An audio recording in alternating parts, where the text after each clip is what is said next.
መድኃኔዓለምን የምናገለግለው ይቅርታውን ስለምናውቅ ነው። ብዙ በደላችን ስለተተወልን ነው። ብዙ ኃጢአታችን ስለተሰረዘልን ነው። እንደ ምሕረቱ ብዛት በምሕረቱ ብዛት ስለተጎበኘን ነው። ባለ ብዙ ምሕረት በሆነው በአማኑኤል ስለተጎበኘን ነው። ራእይ ዮሐንስ ላይ እንዲህ ይላል፣ የሰማችኝ ነው። ዲያብሎስም ይላል የስድብ አፍ ተሰጠው፣ ክርስቲያን የሚሳደብበት አፍና ልሳን አልተሰጠው። የሰማችኝ ነው። እንደው ጊዜው እስቲ ቢሰጠን እንደው የሰው ኃጢአት ለመቁጠር በቂ ነው። ያውን ያለን ቀሪ ሂሳብ ቀሪ እድሜያችን የሰው የምናወራበት ይሆን? ስለ ራሳችን ኃጢአት የምናለቅስበት ነው ወገኖች። ግድ የላችሁ። እኛ እንበድል ይሆናል፣ እኛ እናጠፋ ይሆናል፣ እኛ እንደክም ይሆናል። ግን ስለ ራሱ ቢያለቅስ ጥሩ ነው። እየሰማችሁ ነው። ቅዱስ መጽሐፍ የሚናገረው አንዱ የአንዱን ሸክም ይሸከም ይላል። የሰማችሁ ነው። እግዚአብሔር በደላችን ስላልቆጠረ ነው። ሌላው ቅዱስ ዳዊት ሕመም ሲሰማው እንዲህ ብሎ ይጸልያል። እስቲ ሕመም ሲሰማችሁ ምን ብላችሁ ልጸልዩ? ታችን የሰማችሁ ነገር አቤት ተሳለኒ እግዚኦ ተሳለኒ ይላል ቅዱስ ዳዊት። ማረኝ አቤቱ ማረኝ ይላል። እስቲ ሁላችሁ ማረኝ ነው፣ አቤቱ ማረን በሉት። በቃ ይሄ እኮ ትልቅ ጸሎት ነው። አልጋ ያላዝን በሽተኞች ነን፣ መድኃኔዓለም ይማረን እና ማረኝ እያለ በእግዚአብሔር ፊት የሚጸልየው ልበ አምላክ እንደ ልቤ የተባለው ቅዱስ ዳዊት እግዚአብሔርን አሳዘነው ይላል። ማንን አሳዘነው? ወገኖቼ ወዳጃችሁን ስታሳዝኑ፣ ወንድማችሁን ስታሳዝኑ፣ ምናልባት አባቶቻችሁን ይዛችሁ ወንድሜን በድያለሁ፣ አሳዝኛለሁ፣ ይቅር ባብሉኝ፣ አስታርቁኝ፣ ሸምግሉኝ ትሉ ይሆናል። ከመድኃኔዓለም ብትጣሉ ግን ወዴት ነው የምትሄዱት? ይያለን ዳዊት ኃጢአት ሰራ፣ እግዚአብሔርን አሳዘነው። ምንድነው ዳዊት የሰራው ኃጢአት ካላችሁ በተነሳንበት የትምህርት ክፍል አንደኛ ዜና መዋዕል ምዕራፍ 21 ቁጥር 1 ጀምረን እናነባለን። እንዲህ ብሎ ይጀምራል። ከኔ ጋር ናችሁ? ሰይጣን በእስራኤላውያን ላይ ተነሳሳ ብሎ ይጀምራል።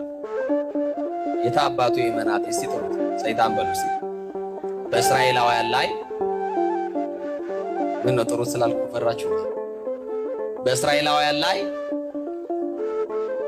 ተነሳሳ። ልክ ዛሬ በኢትዮጵያውያን ላይ እንደተነሳሳው ማለት ነው።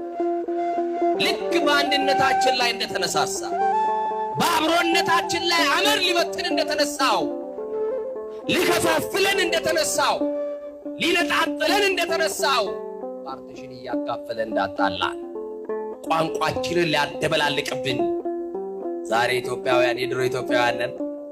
የድሮ ነው ፍቅራችን፣ የድሮ ነው መተማመናችን፣ የድሮ ነው መዋደዳችን። እንደ ድሮ ጎረቤት ሄዳችሁ ቁርስ ትበላላችሁ። ያንዱ ጎረቤት ቁርስ ከተበላ የሌላኛው ቤት ምሳ የሚበላበት ኢትዮጵያ እኮ ነበረ። በር ዘግቶ መብላቱን ባናስተምሮ ነው ኢትዮጵያውያን።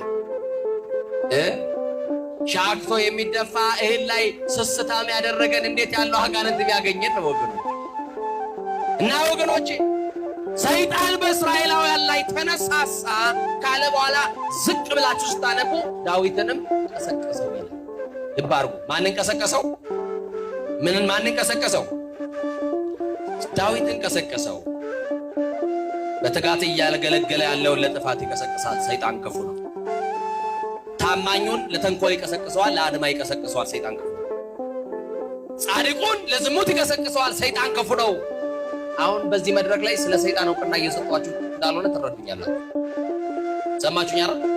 አሁን ሰይጣን ሲባል የት አባቱ እኔ የገሌ ልጅ ብላችሁ ነው ፎክሩታል።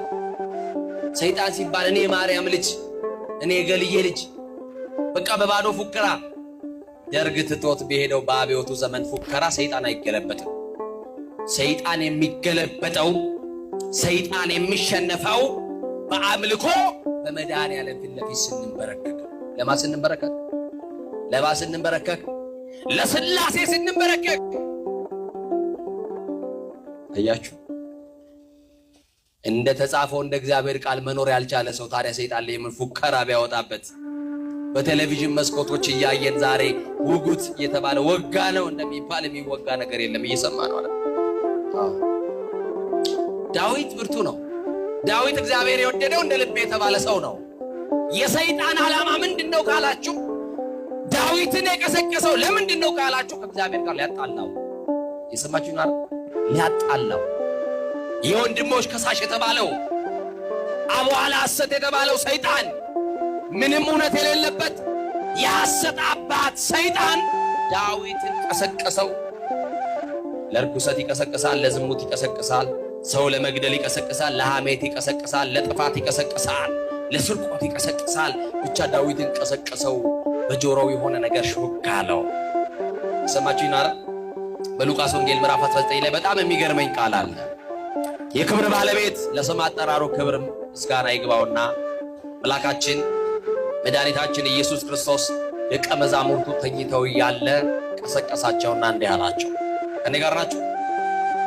ሰይጣን እንደ ስንዴ ሊያበጥራችሁ ለመነኝ አላቸው። ማን ፈራችሁ? አለ አይዟችሁ። የመድኃኒዓለም ደሙ ምን ይፈራል? እስቲ ሰይጣን በሉ እንደ ስንዴ ሊያበጥራችሁ ለመነኝ፣ እኔ ግን በሉ እምነታችሁ እንዳይጠፋ ከለከልኩላችሁ። አሁንም አበጣሪውን መንፈስ ይከልክልልን። የዝሙቱ ሰፌር ላይ እንዳያበጥረን ይከልክልልን። የክፋቱ ሰፌር ላይ እንዳያበጥረን ይከልክልልን። የአድማ ሰፌር ላይ እንዳያበጥረን ይከልክልልን። የተንኮል ሰፌር ላይ እንዳያበጥረን አበጣሪው መንፈስ ይከልክልልና። ስንዴ እንዴት እንደሚበጠር እናቶች ታውቃላችሁ አይደለ? እንዴት የታደሳችሁ እንደምትመልሱት መከራውን አሳይታችሁ እንደምትመልሱት ሰፌር ላይ ታውቁታላችሁ። ይኸው ሰይጣን ዛሬ እንደ ስንዴ እያበጠረን ነው። የዝሙቱ ሰፌር ላይ ወጣቶች ንስሐ ግቡ። ሰይጣን የአድማ የምቀኝነት የተንኮል የስም ማጥፋት ሰፌር ላይ እያበጠረን ነው። አንዳንድ ጊዜ ለእምነታችን የተሟገትን እየመሰለን አባቶችን ሁሉ በድፍረት የምንሳደብ ደፋሮች አድርጎናል ሰይጣን። ለቤተ ክርስቲያን የተቆረቆርን እየመሰለን ግን አይምሰላችሁ፣ ቤተ ክርስቲያንን እያፈረስናት ያለነው እኛው ነን። ለቤተ ክርስቲያን ጠላት ሰድቦ ለሰባዳቢ እየሰጠን ያለነው ቤተ ክርስቲያን እኛ ነን።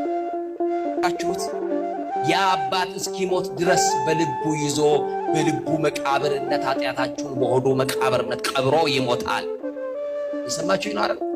አንድ ቀን የሆነ ነገር ቢገኝብን ግን አይ እንዴት እንደምታረጉን በአደባባይ እንዴት እንደምትሰሩ እግዚአብሔር አይቶ ማለፍን ያድለን፣ ሰምቶ ማለፍን ያድለን፣ ሰምቶ መቻለን ያድለን። ወገኖቼ ትዕግስተኞች ያደርገን እና ዳዊትን ቀሰቀሰው። አሁን በዚህ ውስጥ የስንት ዓመት የጸሎት ልምድ እንዳላችሁ ጥያቄ ጠይቃቸዋለሁ። መልሱን መልሱ ራሳችሁ።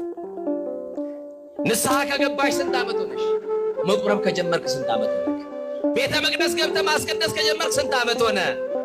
ሰዓታት መቆም ከጀመርክ፣ ማህሌት መቆም ከጀመርሽ፣ ኪዳን እያስቀደሽ የኪዳኑ ጸሎት ከተካፈልሽ ስንት ዓመት ሆነሽ?